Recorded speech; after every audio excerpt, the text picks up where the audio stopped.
ඉතින් අද අපි ඔත් එක කතා කරන්න යන්නේ තින්කින් පොකුඩ්ඩා channel එකෙන් විශේෂ මාතෘකාවක් ගැන මේ දවස්වල කතා වෙන රටේ හැමතැනම කතා වෙන විශේෂ මාතෘකාවක් තමයි අයිස්. අන්න ඒ ගැන තමයි අද ඔත් එක අපි කතා කරන්න යන්නේ. ඉතින් ඊට කලින් කියන්න ඕනවා මේ වගේ මාතෘකා බලන්න කැමති නම් මේ වගේ වීඩියෝ බලන්න කැමති නම් channel එක subscribe කරලා notification bar එක all කරලා තියාගන්න. මොකද මම දිගටම මේ වගේ වීඩියෝ ඔයාලට ගේනවා. හරි. ඉතින් අද රට කොතනද තියෙන්නේ කියලා විනාඩියක් කල්පනා කරලා බලන්න. ඉතින් ඇත්තටම මේ රට අද හොඳටම අවුල් තැනක තියෙන්නේ. ඉතින් පොඩි ළමයි පවා අයිස් ගහන තැනක් තියෙන්නේ.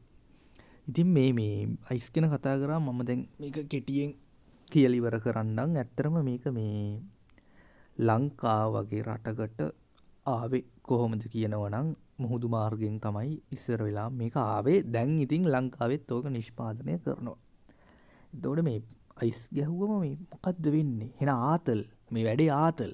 ඉත කතාව මේ වැඩේ ආතල් ගැහුවට පස්සේ ආතල් කියලා තමයි හිතන් ඉන්නේ සමහර කට්ටිය. ඇත්තටම මේ අපේ මොලේ තියෙන ඩොපමීන් වැඩි වශයෙන් මේ කියන්නේ නෝමල් ඔයා හිතන්න ඔයා රස කොත්තුවක් කනවා කියලා. එතකොට ඔයාගේ මොලේ තියෙන ඩොපමීන් පොඩ්ඩක් එනවා. ඒ ආතල් ඔයාට සතුටුයි රස කොත්තුවක් කනකොට. ඊට පස්සේ ඔයා ගැල්ල මේ ඔයාට කිස්සයක් දෙනකොට හරි ආතල් වැඩි සතුටු හිතෙනවා. ඩොපමීන් පොඩ්ඩක් එනවා. ඉතින් ඒ ස්වාභාවික වෙන ඩොපමීන් වෙනුවට අයිස් ගැහුවම වෙන්නේ අධික සතුටක් ලබන්න ඩොපමීන් ලක්ෂ ගාණක් එකපාර පටාස් ගාලා කඩාගෙන ඔයාගේ මොලේට එනවා. එතකොට ඔයාට අධික සතුටක් දැනෙනවා. ඉතින් මේක එන ආතල්නේ වැඩි කොහොමද මේක මේ නරක වෙන්නේ කියලා එක්කෙනෙක්ට හිතන්න පුළුවන්. ඇත්තටම මේ අයිස් නරක වෙන්නේ මෙන්න මෙතෙන්දී. දැන් ඔයා අදත් ඩොපමීන් එනවා, හෙටත් ඩොපමීන් එනවා, ගහන්න ඩොපමීන් එනවා. එතකොට ඒ ගහන එක එකපාරක් ගහලා නවත්තන්න බැරි කියලා කවුරු හරි ඇහුවොත් එකපාරක් අයිස් ගැහුවොත් ඒක තමයි අවසානේ. මොකද අයිස් අද ගැහුවොත් මොලේට එන ආතල් හෙටත් ඒ ආතල් එක හොයනවා. හැබැයි හෙට ඒ ආතල් එක හොයාගන්න ඒක ගැහුවේ නැත්තම් ඩොපමීන් එච්චර ලොකු ප්‍රමාණයක් එන්නේ නැහනේ. එතකොට නිකන් හොගොන්තු මාන්දු ගතිය කම්මැලි වැඩ කරන්න හිතෙන්නෙත් නැහැ. ඇඟපතත් රිදෙනවා. හැබැයි අරගෙන ෂොට් එකක් ගැහුවම ආයි යනවා. ඔහොම මේක මේ චක්‍රයක් විදිහට මේක මේ දිග දාලා කියන්න පුළුවන්. ඉතින් හැල්ල වගේ කැත නිසා මම මේ ෂෝට් වීඩියෝ වලින් ඔයගොල්ලොන්ට දෙන්නේ.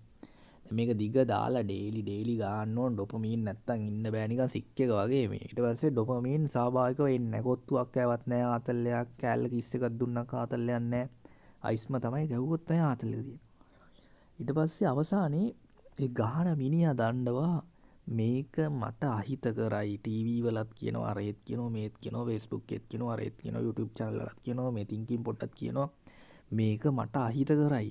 ඒත් මං කොහොමද මේක නවත්තන්නේ? මට කිසිම සතුටක් නැහෙනි. මේක ගැව්වොත් තමයි මට සතුටු වෙන්නේ. මම මොනවා කෑවත් ගැල්ලමියත් එක්ක හිටියත් මට ඒ කිසිම සතුටක් එන්නේ නෑනේ. ඇයි මම මේ වගේ එකක් පාවිච්චි කරේ? ඒත් දැන් මට කරන් දෙයක් නෑ. මට සතුටු වෙන්න ඕන නම් මේක ගහන්න ඕන කියලා ඊළඟ දවසෙත් මේක ගහනවා. අන්න ඔහොමයි අයිස් නවත්තන්න බැරි වෙන්නේ. ඊටමත් කෙටියෙන් කියලා දුන්නේ කවුරු හරි ගහනවා නම් පුළුවන් තරම් නවත්තන්න try කරන්න. මේකේ ආසාව තියෙන්නේ මෙහෙමයිලු. මට ගහන එක්කෙනෙක්ගෙන් මං අහලා තමයි කිව්වේ.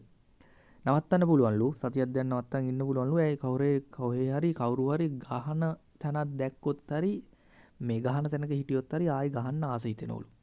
අන්න එහෙම තමයි මේකේ ට්‍රැක් එක යන්නේ. කෙලින්ම මේ මයින්ඩ් අවුල් කරනවා.